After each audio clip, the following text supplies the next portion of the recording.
is Peter Quillin. I'm 36 years old. I'm a professional boxer. I'm a former world champion, WBO middleweight champion. And I'm here to tell you my testimony and the miraculous things that God did for my life. I was born in Chicago, Illinois, and my father is born and raised in Cuba, Santiago de Cuba, and my mother is from the south side of Chicago. I'm gonna have to read a verse to you, Philippians 4:8. It says, "Finally, brothers and sisters, whatever is true, whatever is noble, whatever is right, whatever is pure, whatever is lovely, whatever is admirable, if anything is excellent or praiseworthy, think about such things." Now, a little about this story. I don't think it's a lot of things I could say is good about this story besides what God called me out of, and I'm thankful for it. You know, my mom was a stripper in Chicago, Illinois. My father was a Marilito. He came here in 1980, like the beginning of Scarface. And I don't know if you guys seen Scarface, but the beginning of the movie, you seen a lot of commotion going on, and you seen the rioting, and the Cubans first came here. It's a lot of Cubans that was in prison there and mental hospitals when the government had, the Cuban government had problems with the United States, raging war. My dad was part of that, and that's where I believe my whole story started, with opportunity. My dad come from another country, from Cuba, and when he came here, he was in Miami, Florida for like 2 weeks, and he tells me the story. I came here with my brother. I never knew I had an uncle in the United States. I said, "What happened to your brother?" He goes, "Well, my brother was talking about how we need to be in a gang to be here, the Latin Kings or whatever." And my dad told his brother, like, this is not what we need to do. We need to stick together, and we'll make everything work. And I guess my uncle wasn't listening to my father, and what he did was, my father did probably the most coldest thing. He severed ties with his brother right there and never talked to him ever since. And when he got off the boat, they lost contact with each other. I got an uncle in the United States. I don't know where he at. I don't know nothing about him. But I know the story what my dad did was he ended up being in Florida for the 2 weeks, and a family was coming to pick up another, a relative that was on that same boat. And, my dad made friends with this guy, and the family took my dad in. His family took my dad in. They had a live butcher shop in Chicago, Illinois, on the northwest side. And, my dad ended up in Chicago. And, my dad got around, he's working, he's making a little money, and, he started to be going to the south side of Chicago, where he started to get out there, and, he went to the strip club, and next thing you know, he met my mom, and, we would always go there. And one day what happened was, this amazing thing happened. One day, like 1982, my dad gave my mom the biggest hug ever. In 1983, I was here.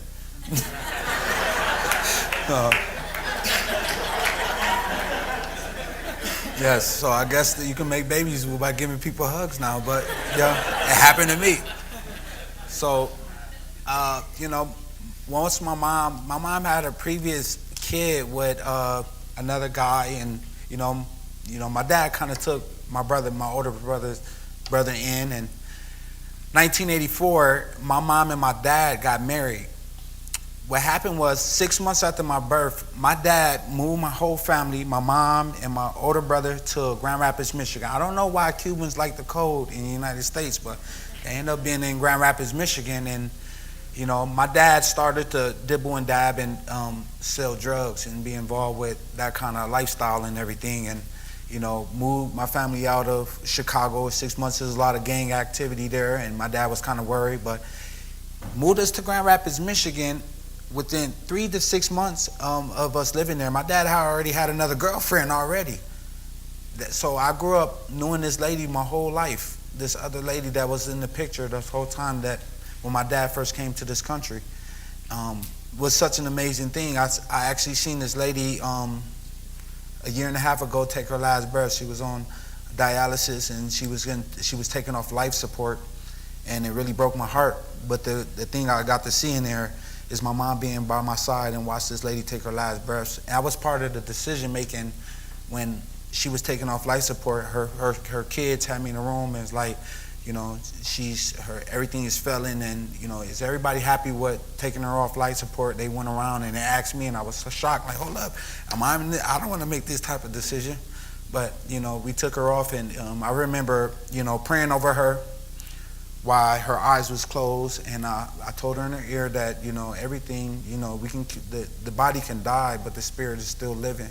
We can repent. On the cross, when Jesus was on the cross, it was two criminals next to him, and one of them just believed in him. And then Jesus told him that he would be eating dinner with him, basically. So I know the spirit is definitely willing. But through all this, I just learned how God, being involved with me, how I got to know God is always through the sin in my family's lives all the time. It was always the sin and the examples I was set. I always took the bad examples I was learning. I always wanted to, make them better. So that's why this Philippians 4:8 was so important to me, because I thought I was weird to think about good things, thinking about, wanting to have a family, thinking about having a wife, and taking care of her, loving her. And throughout my life, as older as I got, that good feeling in me and those good thoughts kind of separated it from me, because this world that we live in is kind of perverted. It'll lead us away from Christ and not back to Him. So, 1985, I had another little brother. His name is Ronald. And then by 1988, my mom had another son. So I got two younger brothers, but the same mom, same dad. And about 1989, my dad was going to prison. But I didn't know that he was going to prison. I just thought he walked out of my life.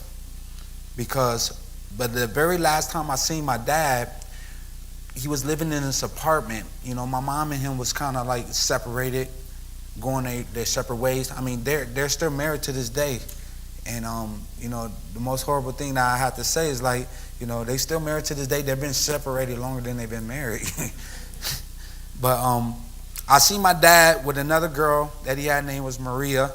And I was too young to really understand. All I remember is the police busting in, and my mom was with the police, yelling at my father. And I guess my dad was, took us and didn't want to bring us back at the time he wanted to. So my mom got the police involved. And, those was a lot of experience I had growing up, remembering, running with the cops, I remember one day at my house, we had a bunch of people there, and they was basically trading guns and selling drugs there. And the very next day, my house got raided. So, we was always in this kind of like this lifestyle where it's like it was up in smoke at all times. So I really didn't have the best examples growing up. But through everything, like I said, this story is not about me being a victim. And don't think me telling you this story is to make you feel sorry for me. I'm telling you this story is about redemption and glory. So when my dad went to prison, I actually thought my dad just walked out of our lives. I just thought my dad just didn't want to be part of our lives. And when I lost my father and didn't know where he was at, I lost a big part of who I was and the security I had as growing up as a young man. My father wasn't there, and I grew up with my mom, and it was very hard growing up with my mom because having my own kids, I recognized that a woman just naturally want to be a loving mother to their kids. And my mom wasn't so loving growing up. I think it was very hard for her.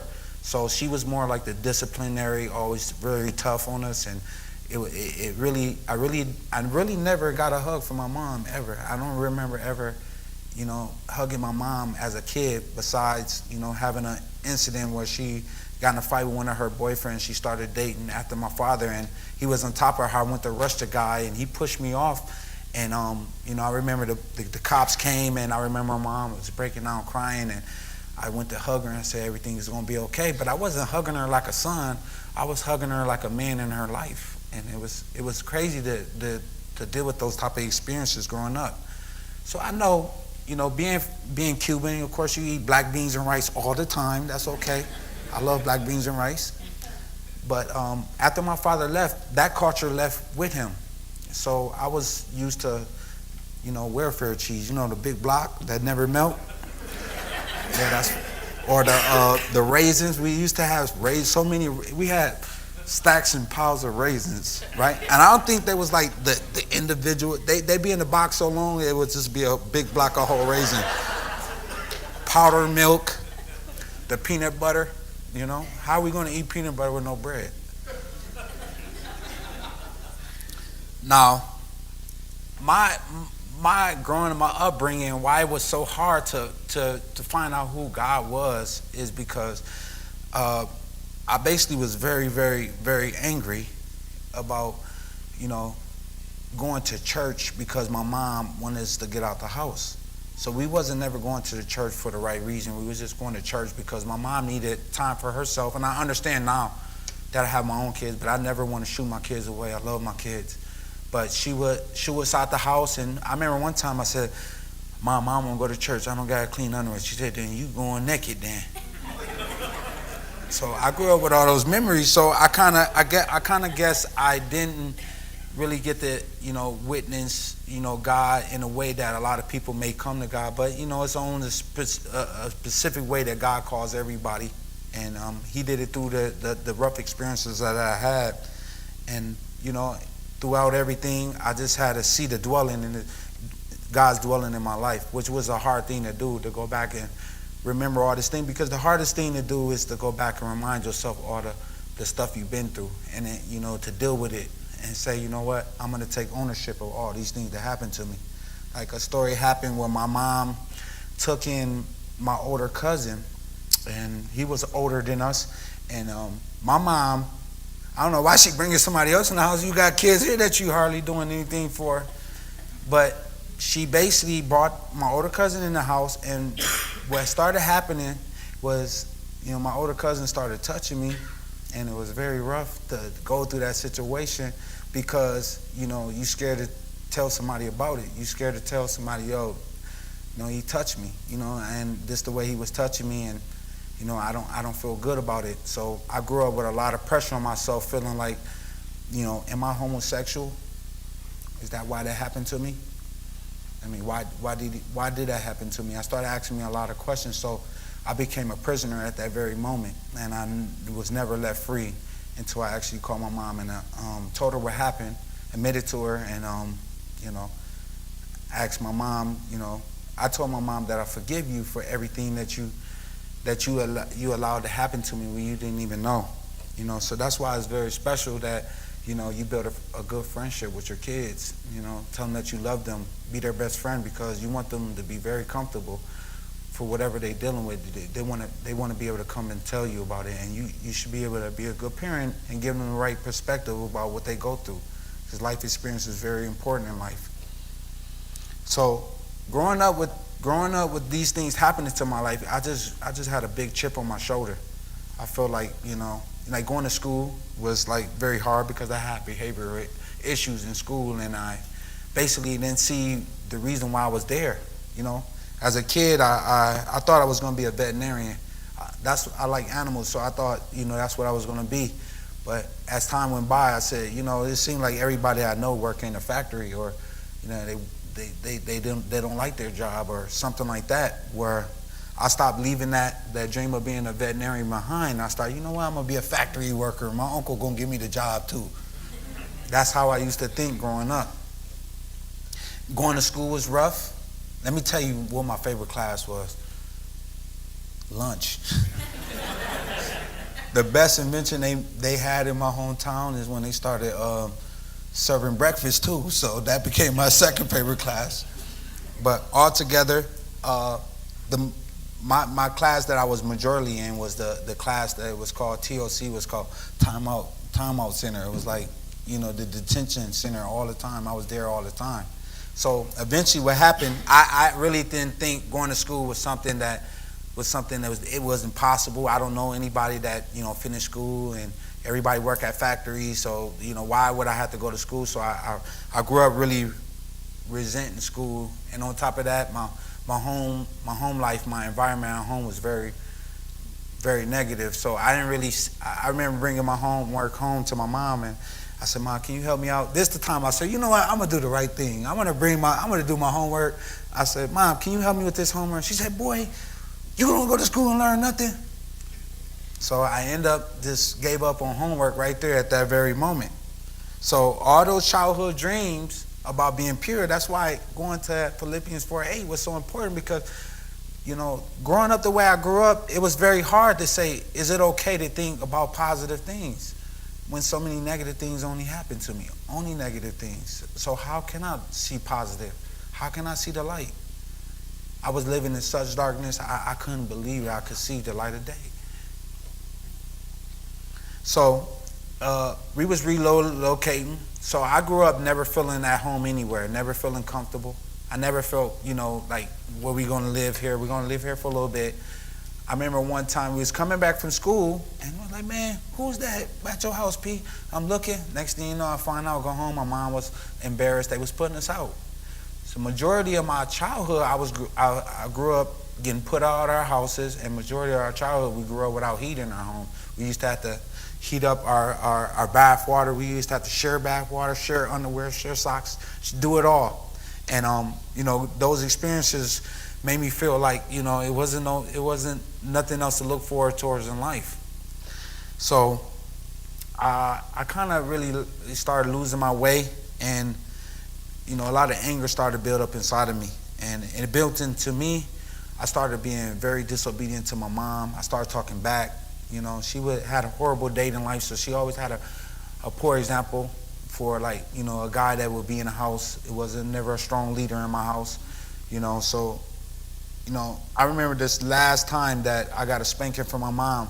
She went to go hit me with a belt, and I just caught the belt, and I said, Mom, stop. And right there, I think my mom just lost me at that point, because once I lost the fear of, like, getting in trouble with my mom, it was nothing else that could really happen bad to me. So, I was always breaking the laws. I was, with no fear of consequences. I was not accountable to anybody. I was not accountable to the Lord at that time. I started to sell drugs. I started to abuse them as well. So I sold crack and I sold weed, but I would smoke all my weed all the time. I got up linking up with other people that's going through the same thing. Usually it's like where I'm from, it's the big thing is like, you don't have a father living in a household with you. You just have your mom, a single parent household. So we would link up with other guys, and eventually this circle I was linking up with, we ended up becoming a big notorious gang where I'm from. And from there, just a downhill spiral. And so from my childhood, I thought I wanted money and fame and clothing, sneakers, and all the fancy meals, all the fancy cars. So that's what I work hard for. So I started really boxing at the age of 15 and 16. When I used to go to the boxing gym, it made me feel very important, because it made me feel like part of a bigger family, a family that was part of something was bigger than me. So I made a lot of bad decisions without God in my decisions. Those decisions had consequences. So if I tell you anything, I tell you, never worry about the decision. You should study the consequences from the decisions you make. Jail was kind of my turning point. I just knew jail wasn't for me. My dad did, 6.5 years in the feds. He had 13 years sentence in Cuba. My dad went to jail for killing livestock in Cuba. So, he worked on the black market. So I feel like my experience with jail will only come through, like, my older brother. He did time. He was on a case for attempted murder. So a lot of the things about going to jail was like a routine, but I just knew jail wasn't for me. I just knew that I didn't want to be in jail, because jail wasn't where I think I would accomplish the biggest goals I wanted to accomplish in my life. So, I built up a record of 15 amateur fights. I don't know how I did it, because I was still dabbling at the streets when I was boxing. But I had the opportunity to move to New York at 18 years old. I had this boxer trainer that he came through the city working with Nate Jones, a 1996 Olympian, and he's like, man, you're talented. You're not pro. I said, no, I'm an amateur. I don't really got a lot of fights. And he's like, yo, man, I think you got a lot of power. I think you can beat somebody. Let's start working. So I started working with him, and he started selling me these big dreams, like, yo, I can get you a contract with Don King. So when I was 18 years old, I went off to Atlantic City to the Holyfield and Hakeem Rockman fight, and I signed a contract with Don King with no lawyer, no nothing, just signed his contract. And I brought that contract back home and said, this is about to change my life right here. This is gonna do everything for me. So I end up getting the guts to move to New York City with this trainer, and Man, I'm telling you that was like that was the biggest wake up call for me because I was there alone. I wasn't with no family, and I had the comfortability. If this, I have a problem with this guy, he can kick me out whenever he wanted to, and I didn't have nobody to go to. So when I went to New York, we basically, I was all around the place. I was staying in the homeless shelter with him and this kid, sneaking there. I had no business being there, but it was hard to tell somebody I'm a boxer. Hey, you a boxer? You living in this shelter right here? Come on, man. Please don't tell us that. But it was true. I basically just was working endlessly. But the only problem with this is like this trainer that I was working with, he had 2 children, and I seen him put his children through the worst. He basically had them at the shelter. They moved from place to place. They lived here in New Jersey. They lived in Wisconsin. They lived all these different places, and they never had home. And I would see their dad work endlessly to, work hard for a boxing dream that probably wasn't going to never come true. So I sat around there and I was like, man, I'm here without a GED. I'm out here without a job. This dude is not even really my relative. So I basically said I need to go out there and start working. So my first job in New York was I was working at a vivero. And if you don't know what a vivero is, it's like a live butcher shop where you go pick your chicken out, you kill them. I basically was killing like 700 chickens every day in the morning, 5 in the morning. And every day when I used to get done working that job, I used to have hay fever from all the feathers of the birds, and I was sick every day. So I really wasn't really boxing like that. I was just trying to earn ends meet, trying to find my way. Got involved with a GED program, moving around, and eventually lost the vivero job and started working at IHOP. And working at IHOP, and I said, okay, now I got a little structure, I got a little money. I need to make the routine for me to, box. So I started boxing, but this guy would want to box at the time, like 2 hours before I would have to be at work. So I ended up losing my job, and I was like, I didn't have nothing. And he told me that I wasn't taking boxing serious. So basically what he did was he kicked me out of his house. I didn't have nowhere to go, so I became homeless at that very moment. I have a Netflix original documentary out right now. It tells that part of the story, me coming to New York, trying to figure out my life out and becoming a world champion. But it started off with me being homeless at first. Eventually, I separated from that trainer and I started to make different kind of moves. I met different trainers. I called the Don King contract. I didn't want to be in a contract no more. Somebody ended up helping me get out of that contract, hooked me up with a manager. The manager, took me on. He got me my first professional fight. Now, my first professional fight, I was put in there as an opponent. Basically, I'm the guy that was supposed to lose, but I went in and knocked the guy out in 66 seconds.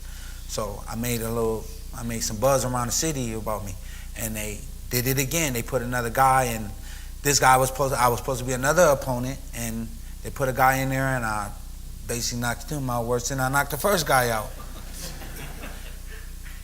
So I started making a name for myself through boxing, and I had a lot of fights before I started to get recognized by a lot of different promoters. Like I had my first deal. I got a check for $75,000 as a signing bonus. I thought, man, that's just $75,000. Oh man, I thought I was the man. That was short lived though, but it worked for a little while, and I started to gain a good record. In 27, I made a career record of 27 fights. I was 27-0 with, I want to say 23, 24 knockouts.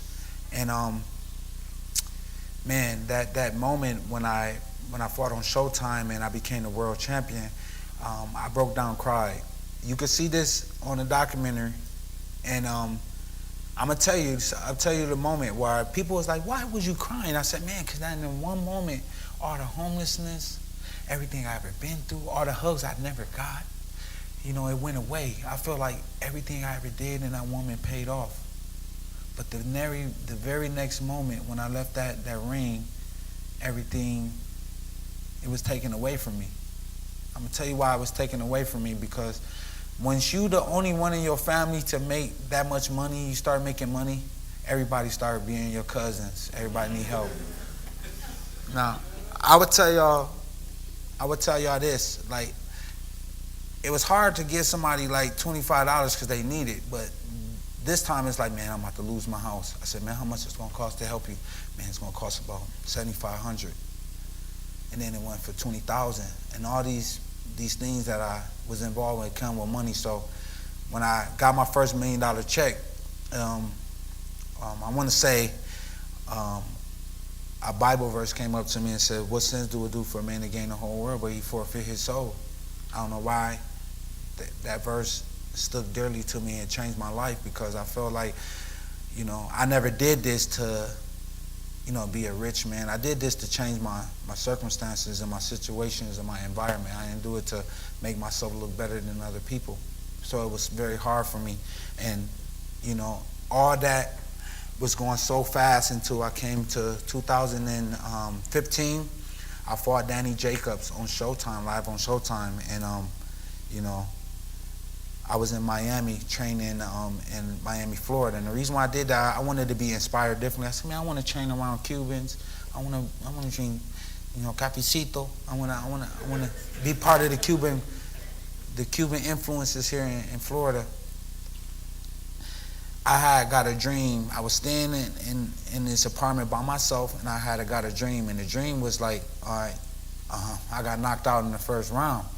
And I didn't tell nobody that dream because I felt like it was just a dream. That's fear trying to creep in, fear just going to destroy everything. But I got in the best shape of my career because of that dream.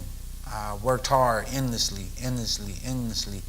And when I got to the fight, it felt very, very different, because I'm telling you, I never told myself, Peter, you're going to have a big entourage around you. I told myself I'm only going to have people around me that was in the gym with me, people that was working hard with me. And it seemed like it was a lot of unfamiliar people. And when I went in the fight, just like I seen in the dream, I got stopped in the very first round. This happened to me when I'm the guy that's stopping everybody in the first round. Now the tables are turned around, and now it's me now.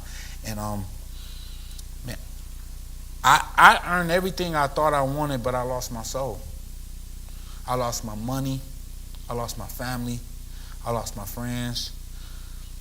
I fight, and almost my wife.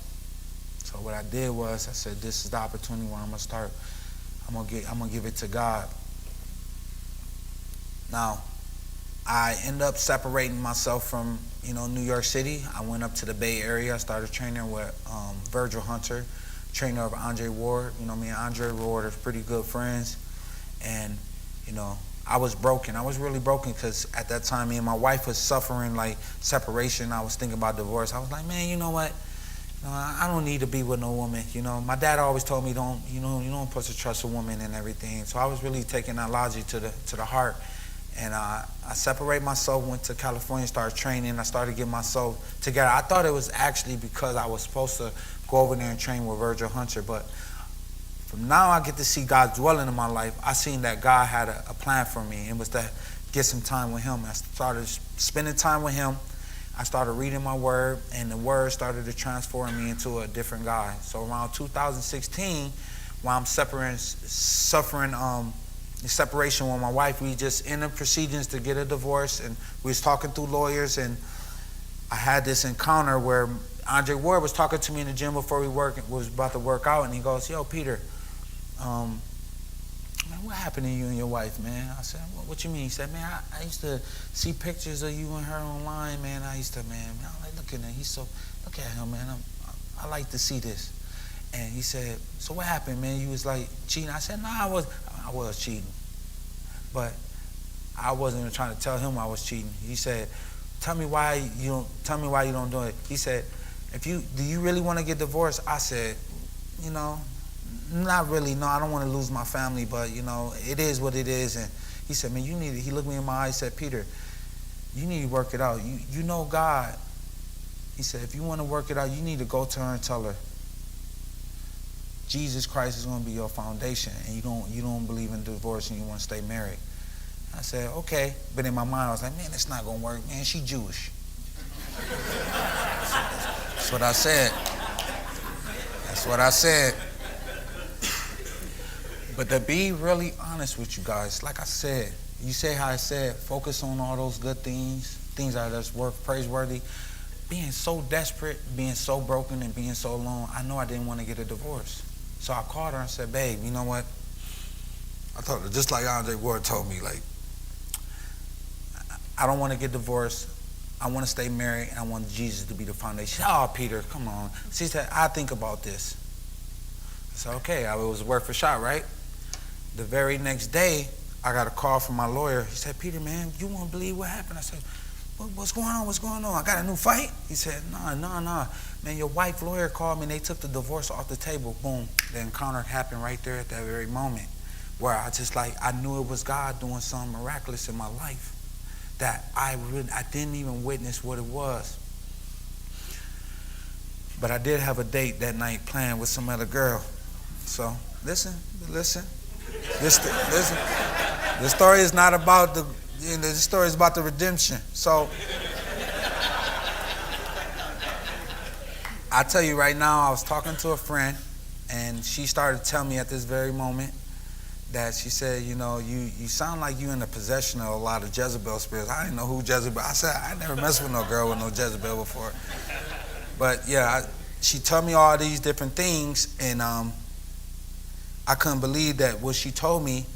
You know, when I went to go meet with this other girl, she goes to me, she says, never asked me about what I was going with my wife. She knew I was married and I was getting divorced and everything, but she never asked me until this very moment. She goes to me, she said, man, Peter, what's going on with you and your wife? And you know how sometimes they say the Holy Spirit can speak for you? So before I can remember what I was saying to her, I said, what you mean? I'm going to work it out. She got so mad through the drink, the Jezebel definitely came out in her. I'll tell you that right now. Be very careful. She basically threw the drink on me. She got very mad. But right there, you know, after that moment happened, because I started reading, it says, no temptation is going to be over you that's not common to men, that God is a faithful God. He will always give you a way and escape that you may be able to endure. So that means you're never going to be led into anything sinful. I made a decision that I'm going to glorify Christ in all that I do, all that I work for. I gave it to him at that very moment. I was already living outside the house. I made the radical change where I was supposed to get ready for a fight and it wasn't happening. I just packed all my stuff and moved back home. I left that apartment. I owed him rent. You know, Gooch, my best friend, he's my manager. I hope he paid all the money for that rent, because I left the apartment and went back home with my wife. And I started making this radical change to really be committed to the Lord, you know, serve him in all that I do, worship him in all that I do, think about him. And at that moment, I was telling myself, you know, what I'm going to do to be a reminder of myself, I'm going to go outside and I'm going to look to the sky and I'm going to look for a guy coming on a white horse. That's what I'm going to do.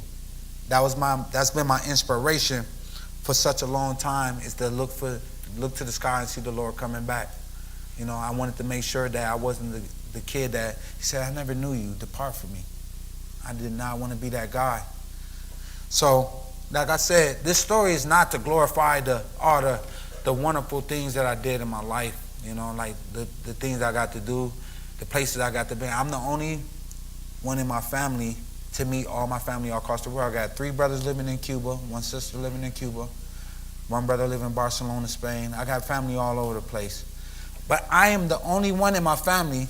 My dad has 8 kids. He has 3 with my mom. My mom got 4 boys. It's a total of 12 kids all out there. But I'm the only one that got married and had my kids with the same woman. So when I tell you that it's not just about glorifying what you do, I had to go back to my past, and I can remember all the bad things I've been in my life, all the horrible things. I can go on and on, because there's a lot of stuff. I sat here all day to get this prepared, because this moment right here, it's such an easy thing to glorify yourself. But when you got to glorify Christ, you know, I just try to think about me doing it in such a right way, but I know everything's an appointed time for me to come give you this testimony and a story about redemption. The redemption is not about me going to win a fight, because actually I just fought this past September. It was I got 37 fights. I got 35 fights that I walked in a ring scared of not knowing what was going to happen, scared of losing things I never even had. I was scared. But the second fight that I got my fight back on, I'm fighting Alfred Angulo on Fox, and I said, yeah, there you go right there. You see it? You see that face that I got on? That's called the loser's face. But it's a secret I was holding. It was like, the victory is the Lord Jesus Christ.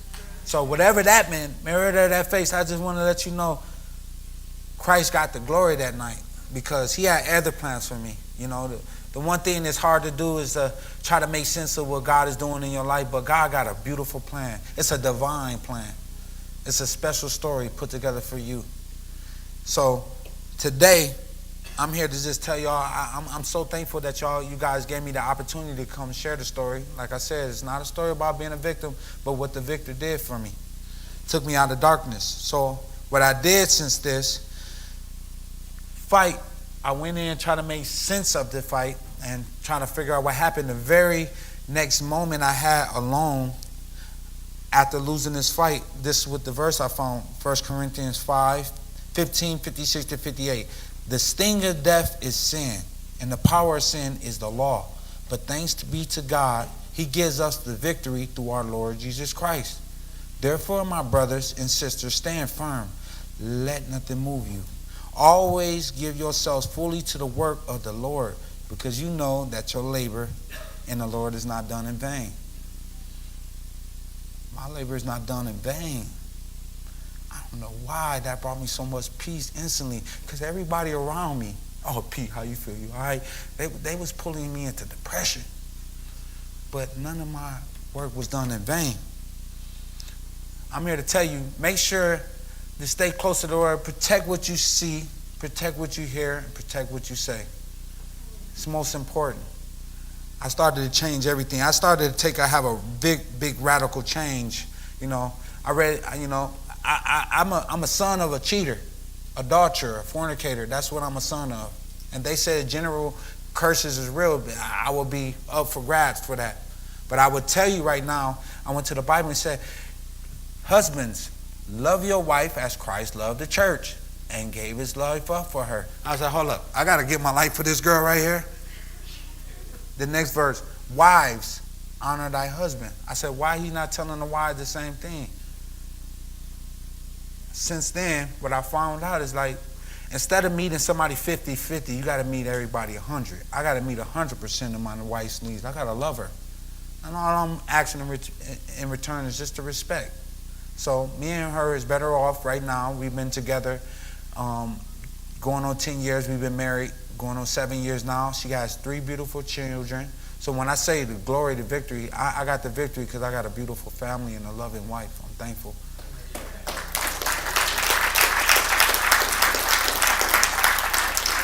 I want to share another verse with you guys. Will continually to inspire me, and they gave me the purpose. They're my family right there, you see? By the way, my wife is a producer for the Today Show on NBC, so if you watch, make sure whenever you get to New York, just let me know. I'll get y'all like a tour. But it's inspired me, Thessalonians 5:16 to 24. Rejoice always, pray continually, give thanks in all circumstances. For this is God's will for you in Christ Jesus. Do not quench the spirit. Do not treat prophecies with contempt, but test them all. Hold on to what is good. Reject every kind of evil. May God himself, the God of peace, sanctify you through and through. May your whole spirit and soul, body be kept blameless at the coming of our Lord Jesus Christ, the one who calls you to be faithful, and he will do it. So today, that is the victory in our Lord Jesus Christ. I'm telling you right now that God has a specific story for each and every one of us. You know, I have a thought to myself always is like, if God is writing another book of Peter, it would be about me and what he's done for me. And I think altogether, thank you. What's your name? Ray. Could you imagine God making a story about Ray? The book of Ray. I bet that'd be crazy. I bet it will. So through everything, I want to thank y'all so much for giving me this opportunity to come speak to y'all, because like I'm telling you, the Lord Jesus Christ is the victor. You know, he got the victory already. It's in his hands. It's in the mighty right hand. He got it for you. And Pastor David, let me tell you something about him. This guy right here is a very special guy. We reached out, you know. Like I said, it's an appointed time for everything. So me being here with you guys right now, it's in my appointed time. He made this possible for me to come here. And me and my best friend, Antoine Gooch, I want to thank you. I love you, brother, because he's one of my biggest supporter, and I'm his biggest supporter. And, you know, I'm just all around thankful. Even through my bad times, all through my struggles, I'm thankful in all circumstances because I know, you know, the victory and nothing that I do is done in vain.